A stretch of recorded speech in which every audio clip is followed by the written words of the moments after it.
Hello everybody, and welcome to another News Coolum video, and some pretty exciting news for the channel, though I'm still in the process of figuring things out.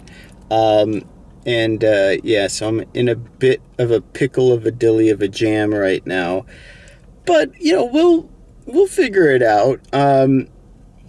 Yeah, so I'm stuck in a field.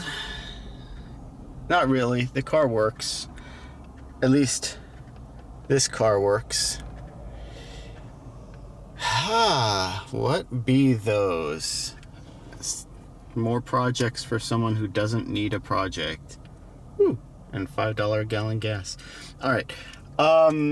Yeah, let's see. I have now in my possession two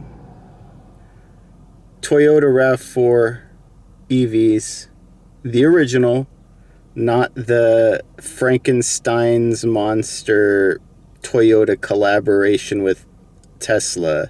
These are the actual originals, which, spoiler alert, they're better than the one that Toyota built with Tesla. So we'll get into that later. But neither of them work. There's a 2002, 2000, and then 2003. Neither of them work, and so I'm going to have to figure out how I can get them working. But before I do that, I need to figure out how I can get them home, because nobody will transport them to my actual home address. So they're not running, and they're 25 miles from where they need to be.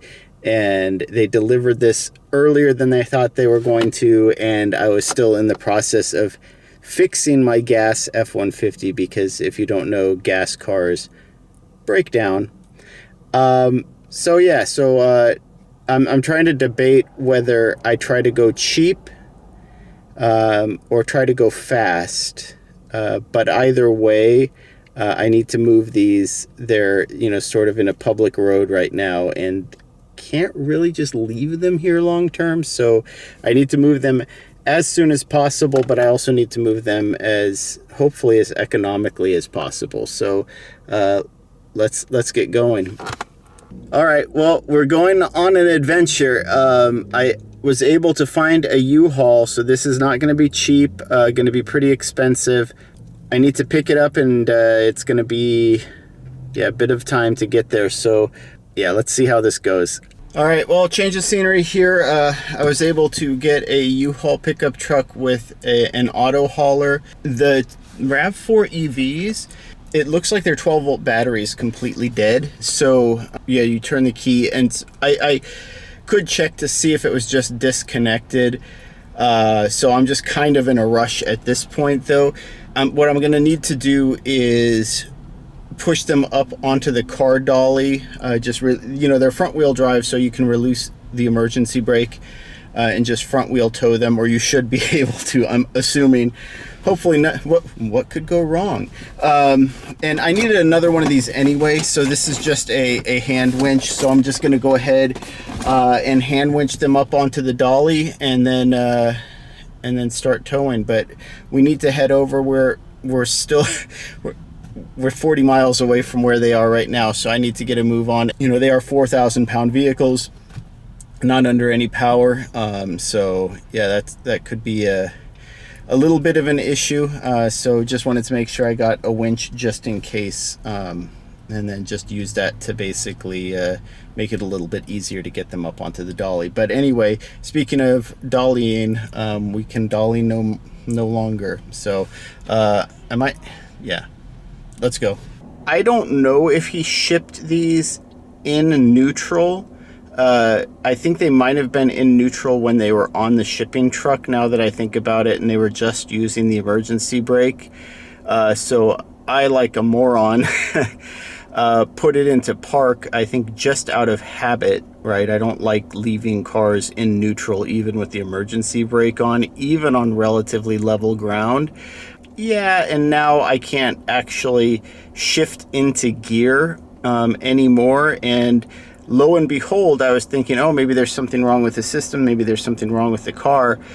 Neither of them have 12-volt batteries. So even if the rest of the systems are offline, having no 12-volt battery is a real problem. And so I guess I should have checked that. I needed to get this rental to tow them as quick as possible. And then now it's like, you know, time is money.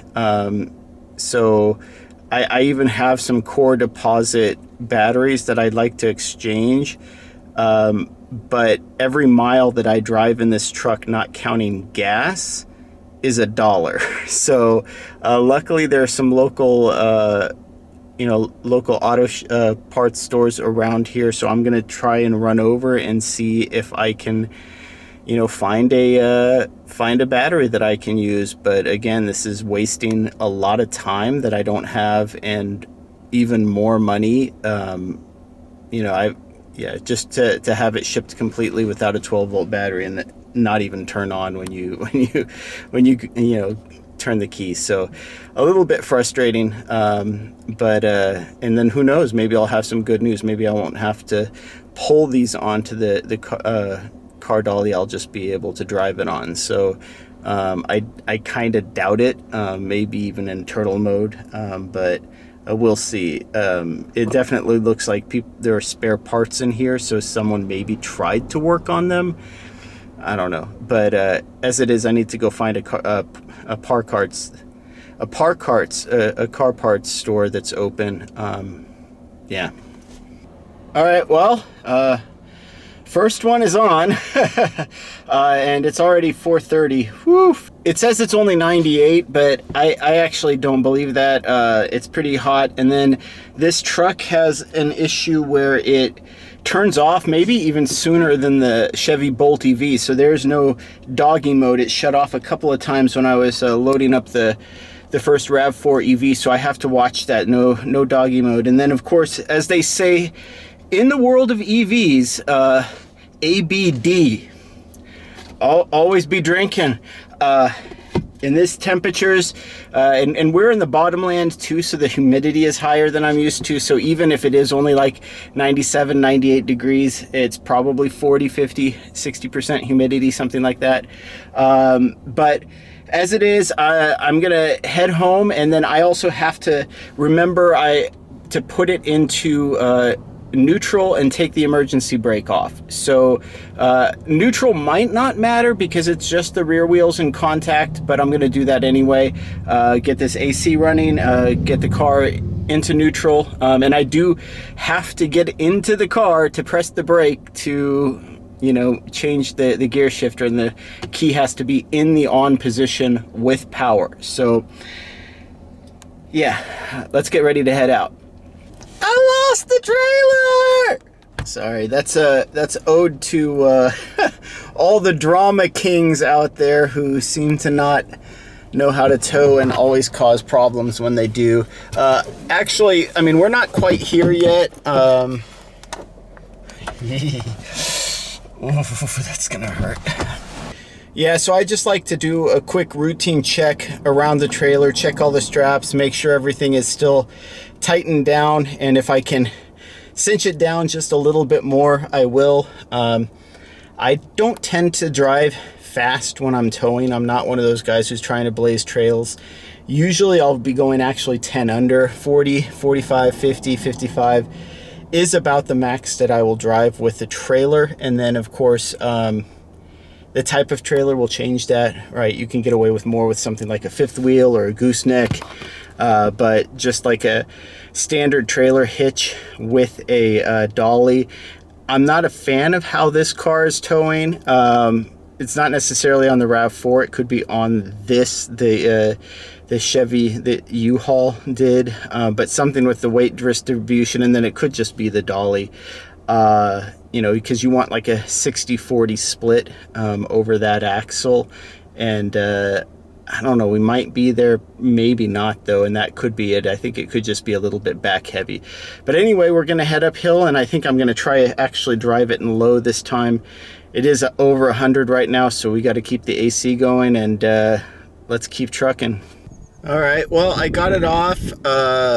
You know, I'm not a huge fan of the boot scoot, but this battery is dead. But you can hear the wind. At least the windows work. So with the 12 volt, everything seems to be working just fine. So, but it's gonna get super hot here now that I rolled it up. So I'm just gonna button everything up. I have to pull the 12 volt battery because the other RAV4 doesn't have a 12 volt either. So I'm gonna need to take that one down and then do that replacement as well. And of course I'm gonna need a 12 volt battery in the car, I think, just to see if I can get it to charge. But it looks like some work has been done on this. So I'm gonna have to go through some of this. I don't think that there's any sort of history on it. This charge controller seems like it's stock, like this is how you time and everything else. And that might actually be preconditioning. Oh my goodness. All right, we've got some stuff to go over with this car, but I need to get the other one and then of course get the U-Haul back. So whew, let's get going. Got number 2 hooked up. You know, I might have been you know, a little bit faster this time. Had a little bit of help from a passerby who needed to borrow my cell phone because he needed to call someone because he didn't have a phone. And then plus this was a little bit downhill, and you know, I'm old hat now, so it looks like it works. I'm a little bit concerned because it looks like the emergency brake might be frozen.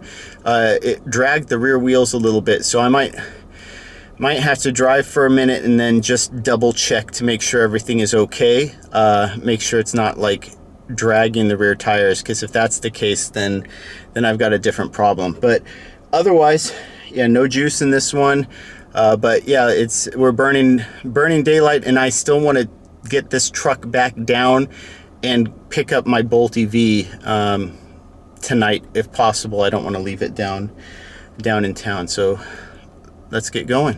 All right, so another quick check before we head up the hill, but fast is slow, slow is smooth, smooth is fast. Ooh, scary. All right, well, it's actually not that dark, but the light just came on, so I figured I would use it. Or not. Don't mind me, light. Don't mind me. But yeah, so I'm just trying to figure out where I want to put this on the property. You know, I have 4 EVs that I'm restoring, so I just need to make sure that I have enough space. But it's not backing up properly, so I don't know. Maybe it's the angle with the hitch and the dolly or whatever.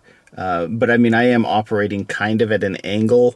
So yeah, it's not wanting to back up properly. So I'm going to let the little guy go, have his whatever it is he needs to do. So basically I have 2.5 hours before I need to drop the truck and trailer off. I decided to just, you know, take a nap last night, sleep it off. I didn't want to unload in the dark. I'm going to need to, I think, roll this down the hill in neutral, the second RAV4 EV. Just not great turnaround points, and I didn't really leave myself enough room with the other RAV4 without going into the creek bed. So yeah, I'm just going to pull this one off. It's already reading like 103 in the sun. It's supposed to be cooler today, but we're about 10 degrees hotter up here anyway. So yeah, I need to get jamming, get the other one rolled off, and then get the truck down, turn it in, pay, you know, fill it up, pay for the mileage, and then you know, pick up my Bolt EV. So yeah, like time's a wasting. All right, well, I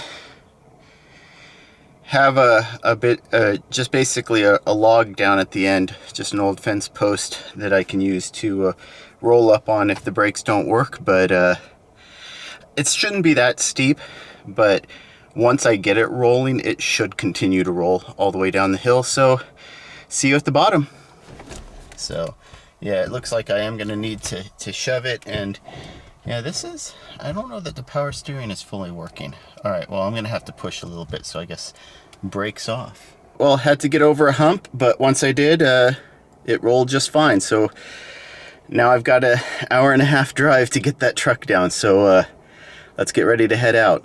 All right, well, good news. Everything's offloaded, ready to go, and it looks like the clock in this truck is off by 30 minutes. So I thought I had more time than that. I was like, I know I got up early, and yeah, so I did. In fact, I had 30 minutes more than I thought I did. But still doesn't mean I want to dilly-dally. Need to fill this truck up before I drop it off. And I'm hoping if I fill it all the way at the cheap gas station, it's still got a little bit more than 1/8 of a tank when I arrive. If not, you know, there's a 76 right next door.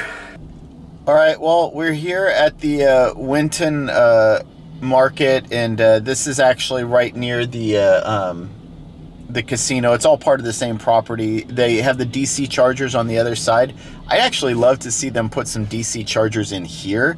But anyway, I'm struggling to figure out the fueling chart. But yeah, I'm going to go ahead and put a bunch of cash in and then see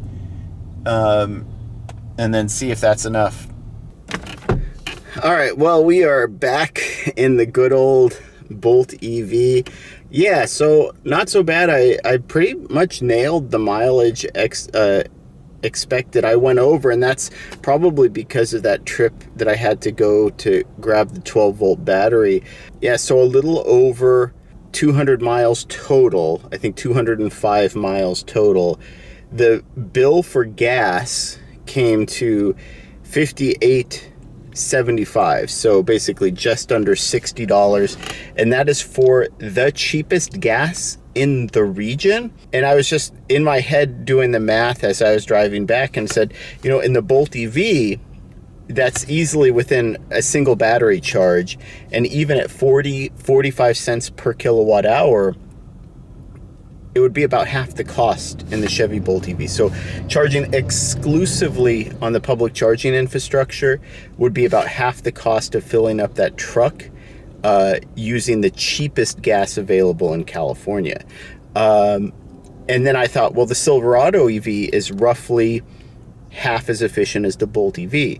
So that would be double. So then I did the math there, and even if you're saying it's 120, 130 kilowatt hour to go, you know, 200, like I said, 205 miles or something like that, it would still be cheaper at 40 to 45 cents per kilowatt hour than what I paid for gas at the cheapest gas in California. So in terms of price parity, and again, that's not normal public charging fees, right? 45 cents per kilowatt hour. You're going to start with whatever you paid from your utility, which is always going to be much cheaper.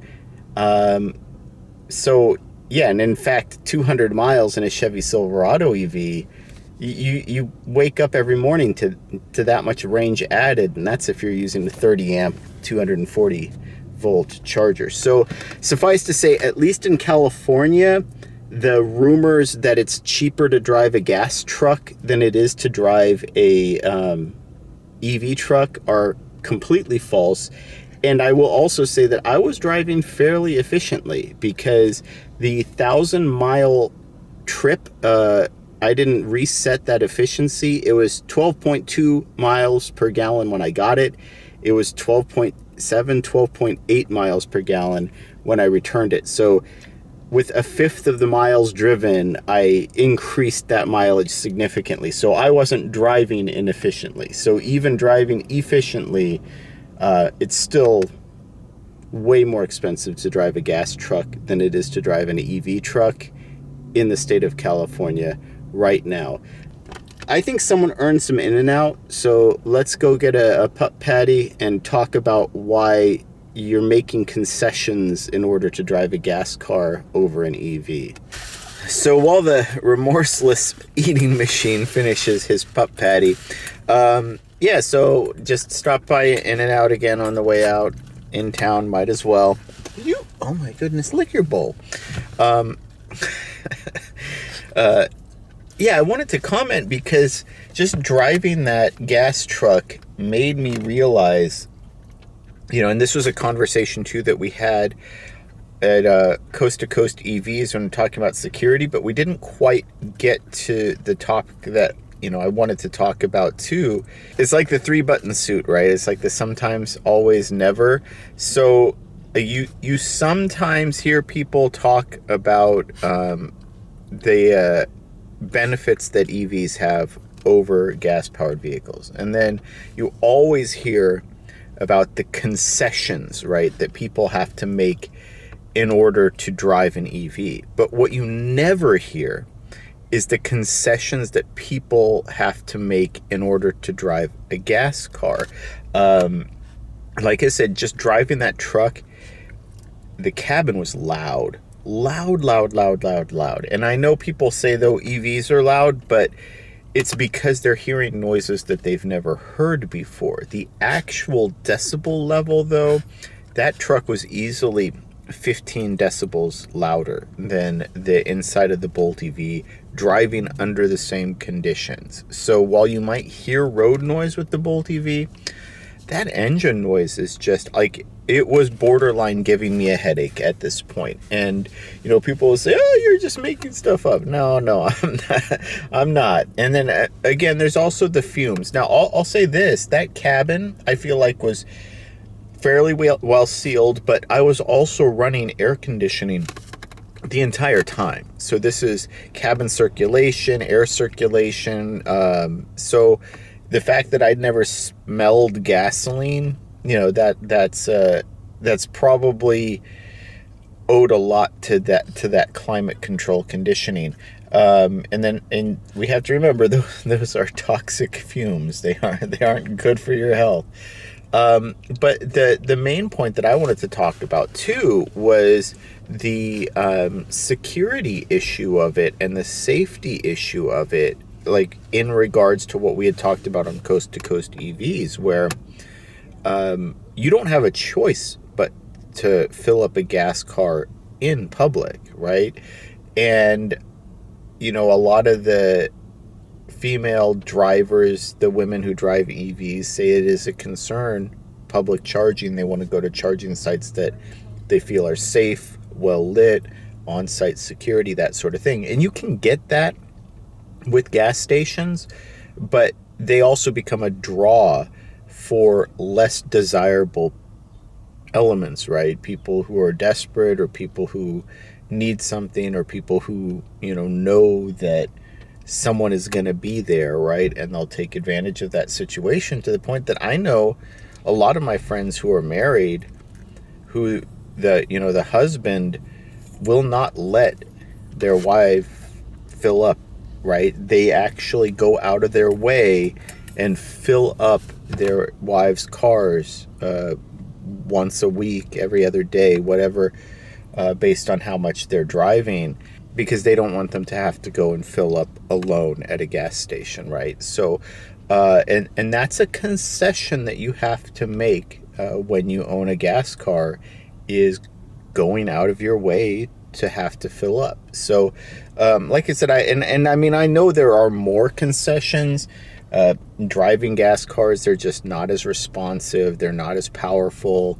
You can't accelerate as easily or as smoothly. I know there's a lot of jittering, and I mean, that could be with the tow dolly, but even when there was a load on it, the power delivery of a gas engine just isn't anywhere close to the power delivery of an electric. So there's a lot of concessions that you have to live with a gas car that are, if you were going from EV back to gasoline, you would say, oh, why would I do this? There's so many things that an EV does better, and then now you're in this new paradigm where you lose all of those benefits, and the things that you gain just really aren't all that important. So anyway, I'm gonna head back. I might or might not check out a charging station on the way back just to see how it's doing, and then we'll wrap up from there. Look, that's not a real burger. No, you're happy now though, huh? Yeah.